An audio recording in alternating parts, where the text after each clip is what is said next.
اور پھر ایک اور روایت ہے اور ایک واقعہ بھی ہے. ایک مجوسی تھا، مجوسی بخارا شہر کے رہنے والا، اور اس کے ساتھ اس کا بیٹا تھا. رمضان المبارک کا مہینہ تھا تو وہ بازار سے گزر رہے تھے اور اس کا جو بیٹا تھا نا مجوسی کا، اس نے اعلانیہ کچھ کھانا پینا شروع کر دیا. تو اس کی باپ نے اسے منع کیا، روکا، بیٹا یہ رمضان المبارک ہے، مسلمانوں کا مقدس مہینہ ہے، تو تم شریعام کیوں کھا اور پی رہے ہو، چھپ کر کھا لو.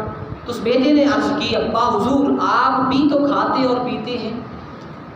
تو ابا نے کہا، اس کی والد نے کہا، بیٹے میں کھاتا تو ضرور ہوں لیکن اندر بیٹھ کر چھپ کے کھاتا ہوں، اس ماہ مقدس کا احترام کرتا ہوں، رمضان المبارک کے مہینے کا ادب کرتا ہوں. تو اس نے تھپڑ مار دیا، تماچا لگا دیا اپنے بیٹے کے چہرے پر اور تنبیہ کی کہ ایسا آپ کے بعد نہیں کرنا. وہ رمضان مبارک کا ادب کرتا تھا وہ مجوسی.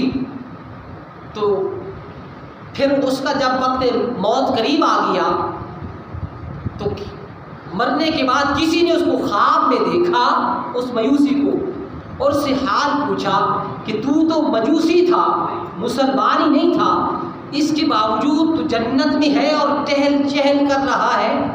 تو اس نے کہا، ہاں واقعی میں مجوسی تھا، لیکن جس وجہ سے مجھے اللہ نے دولت ایمان عطا کر دیا تھا اور مرنے کے بعد پھر جنت عطا کر دی تھی، وجہ یہ ہے کہ میں رمضان المبارک کے مہینے کا ادب اور احترام کیا کرتا تھا تو مجوسی، مسلمان تو نہیں تھا، لیکن مسلمانوں کے مقدس مہینے کا ادب و احترام کیا کرتا تھا. تو اس رمضان المبارک کے ادب و احترام کرنے کی وجہ سے جب میرا موت کا وقت قریب آیا تو اللہ نے مجھے دولت ایمان عطا کر دیا تھا، ایمان کی دولت عطا کر دی تھی. اور جب ایمان عطا کر دیا تھا تو پھر مرنے کے بعد اور موت کے بعد اللہ نے مجھے احترام رمضان کی وجہ سے جنت عطا فرما دی ہے.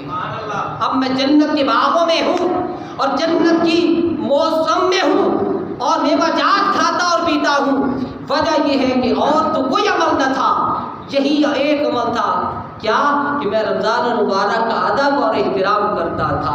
ارے مسلمان بھائیوں کو مجوسی ہو کر رمضان المبارک کا ادب کرے تو اللہ تعالیٰ اس کو بھی اجرت عطا فرما دے، اسے خالی نہ جانے دے، اسے دوزخ کا ایندھن نہ بننے دے، بلکہ اس کو بچا کر وقت مر کے قریب کی دولت ایمان بھی اللہ عطا کر دیتا ہے اور ایمان کے بعد جنت بھی عطا کر دیتا ہے.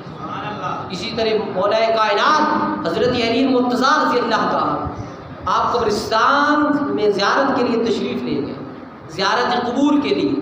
تو ایک قبر پر نظر پڑی، وہ تازہ قبر تھی، تو وہاں رک گئے. دل میں خیال آیا کہ اس قبر والے کے حالات کو تو معلوم کروں کہ اس کے ساتھ کیا گزر رہا ہے، اس میت کے ساتھ کیا بیت رہا ہے. بس خیال کا کرنا ہی تھا کہ مقامی ولایت تھا.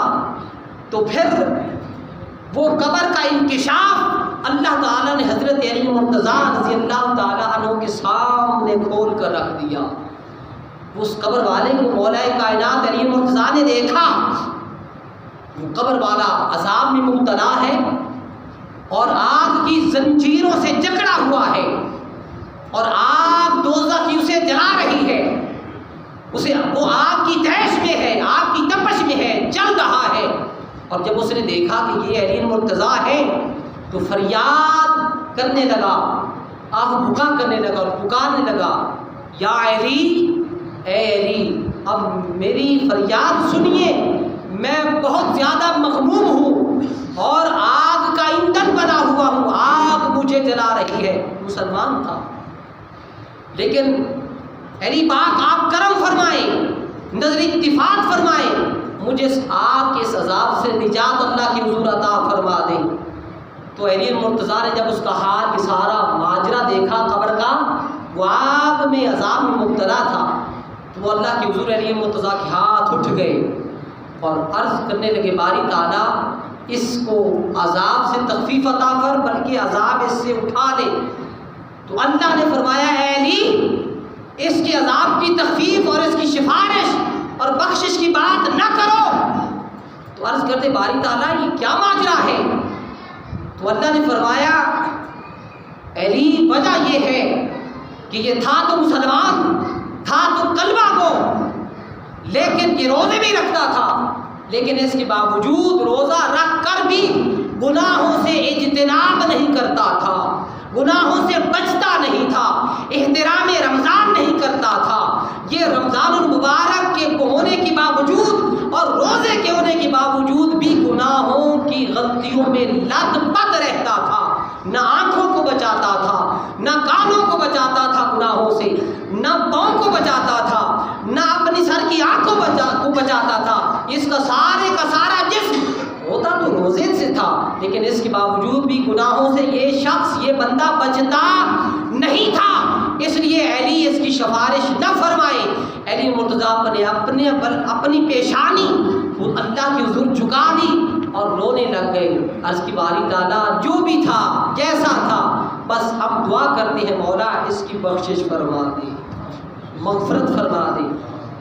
تو علی پاک کی اس دعا کو اللہ نے نہ ٹالا، اور اللہ نے بتا دیا تھا یہ تھا تو مسلمان، لیکن وہ طریقہ کار مسلمانی اس کے اندر نہیں تھا۔ تو اس وجہ سے جب علی پاک نے اس کے لیے دعا فرمائی اور اللہ کے حضور آنسو بہا کر دعا کرتے رہے، تو اللہ نے بالآخر اس کو بخشش اس کی کر دی اور علی پاک کی سفارش کو قبول فرما کر اسے بخش دیا۔ ارے دیکھیں رمضان مسلمان ہو کر بھی جو رمضان المبارک کا احترام نہیں کرتا، اسے آگ کے عذاب سے دوچار کیا جاتا ہے اور کیا جائے گا۔ لیکن مجوسی ہو کر اگر کوئی مجوسی ہے اور اس کے باوجود بھی وہ رمضان مبارک کا احترام کرتا ہے، رمضان مبارک کا ادب کرتا ہے، اللہ اسے دولت کے قریب مرنے سے پہلے دولت ایمان بھی عطا کرتا ہے اور ایمان کے بعد پھر اسے جنت بھی عطا کرتا ہے۔ اس لیے دیکھیں آقا علیہ الصلوۃ والتسلیم فرماتے ہیں رمضان کا وہ مہینہ ہے، یہ لاکھی مہینہ ہے، یہ اللہ کے حضور کمائی کرنے کا مہینہ ہے اور اللہ کے حضور اپنے دامن کو پھیلانے کا مہینہ ہے، یہ بخشش و عطا کا مہینہ ہے، اللہ کی طرف سے مغفرت کا مہینہ ہے، اس کی طرف سے نجات کا مہینہ ہے اور اس کی طرف سے بخشش کا پروانے اللہ عطا مخلوق کو کرتا ہے۔ جو رمضان المبارک کا مہینہ پالے اور اس کے روزے نہ رکھے، اللہ فرماتا ہے ایسے لوگوں کے لیے پھر اللہ کی ناراضگی کا وہ حصہ بنیں گے اور اللہ کا ان لوگوں پر غضب ہوگا اور وہ ناراض ہوگا کہ میں نے قرآن میں حکم کر دیا تھا کہ اے ایمان والو تم پر روزے فرض ہیں جیسا کہ پہلی امتوں پر فرض کیے گئے تھے، لعلکم تتقون۔ روزوں کا فرض کرنے کا مقصد یہ ہے امت مسلمہ کہ لعلکم تتقون، تاکہ تم تقوی والے بن جاؤ، پرہیزگار ہو جاؤ، متقی ہو جاؤ اور تمہارے اندر وہ تقوی کی کیفیت پیدا ہو جائے، پھر سے تمہارے ایمان کو جلا مل جائے، ایمان کی زندگی میں تر و تازگی آ جائے۔ لہٰذا حضور علیہ الصلوۃ والتسلیم تو یوم وصال کے روزے رکھتے تھے، وہ آقا علیہ الصلوۃ والتسلیم کی ذات پاک کو دن کا بھی روزہ رکھتے اور رات کو بھی روزہ ہوتا، 24 گھنٹے کا آقا کی ذات کو روزہ ہوتا۔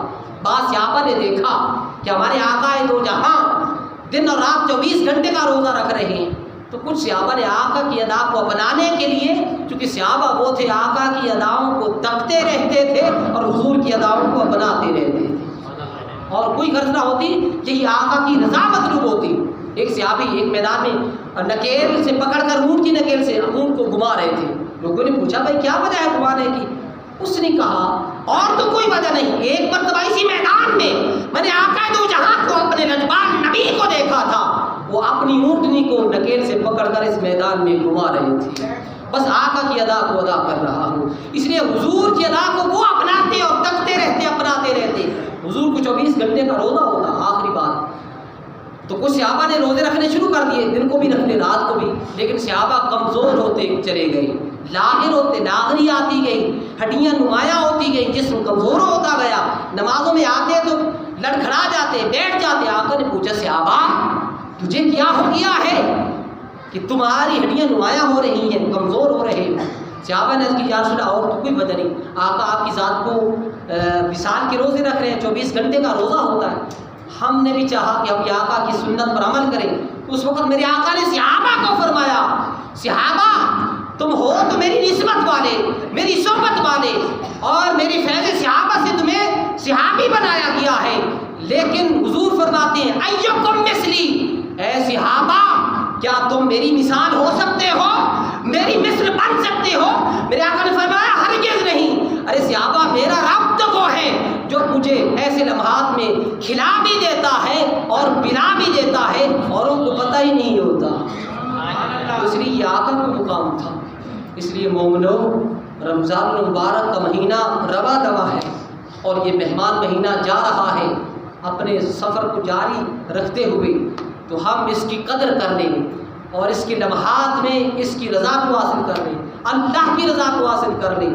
اور اس لیے یہ جب اللہ کی حضور پیش ہو جائے، واپس چلا جائے گا، تو یہ جا کر گواہی دے دے کہ اللہ تیرے فلاں بندوں نے میری قدر کی ہے، راتوں کو قیام کرتے تھے، تلاوت قرآن سماعت کرتے تھے، دن کو تیری رضا کی خاطر روزہ رکھتے تھے۔ اور آقا نے بھی فرمایا جو کما حق ہوا ادائیگی کے ساتھ روزے رکھتا ہے، نماز تراویح کا اہتمام کرتا ہے، عمل میں تلاوت قرآن کرتا رہتا ہے اور شریعت مصطفیٰ پر پابندی کے ساتھ چلتا رہتا ہے، تو پھر حضور فرماتے ہیں بروز محشر اور بروز قیامت یہ قرآن بھی سفارش کرے گا اور رمضان مبارک بھی سفارش کرے گا۔ تو اس لیے ایسے اس عمل کو مضبوط کر لو، ہو سکتا ہے کہ یہ دوبارہ ہماری زندگیوں میں رمضان مبارک دوبارہ نصیب ہو یا نہ ہو۔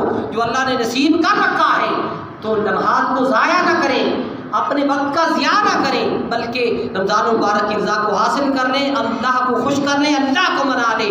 اس لیے اللہ خود فرماتا ہے صوم لی وانا اجزی بہ، کہ روزہ میرے لیے ہے اور اس کی جزا براہ راست خود میں مالک رب الارباب ہو کر بندوں کو ادا کرتا۔ تو اس لیے جس نے رمضان مبارک کی رضا کو حاصل کیا وہ یوں سمجھ لے، آقا فرماتے ہیں کہ اس نے اللہ کی رضا کو پا لیا۔ تو دعا کرتے ہیں کہ اللہ تبارک و تعالی ہم سب کو رمضان المبارک کا ادب احترام کرنے کی اور ماہ مقدس کی روزے رکھنے کی کما حق ہو تمام حقوق کی ادائیگی کے ساتھ اللہ تعالی ہم سب کو توفیق عطا فرمائے اور ہم سب کو سچا پکا مسلمان اور مومن اور آقا کا امتی، آقا کا غلام بننے کی اللہ ہم سب کو توفیق عطا فرمائے۔ آمین وآخر دعوانا الحمدللہ رب العالمین۔